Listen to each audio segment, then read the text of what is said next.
I told you before that some of the Nigerian youth no get brain. Have you seen what happened in this election? Nigerian politicians pay them money, then go to destroy ballot box, then go, and some of them even die. Some policemen and army slaughter them, then die. The same politicians that put you in this suffering that we are suffering today in Nigeria. And they are paying you money to go out to favor them, for you to destroy ballot box. And they are the same people that put you into this trouble that you are into. I don't know what is happening to Nigerian youth.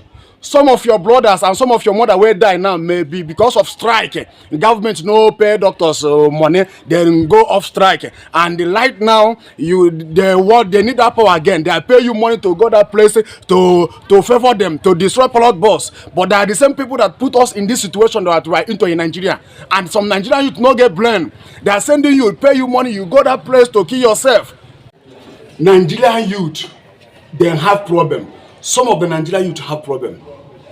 When I see this election where they do today now, when I see how Nigerian politicians pay some youth money, then go inside the place where they do vote, scatter many things, and some of them, even some policemen, slaughter them, they died. The same politicians that put you in this condition that you are into today, you go school, you know, no job. All the money where they're supposed to carry to develop Nigeria, they carry them, travel to outside country, then send their children outside country there. Then leave you, they suffer. Only the job where they go give you is for them to pay you money. You go to kill yourself. You want go beat people where want vote.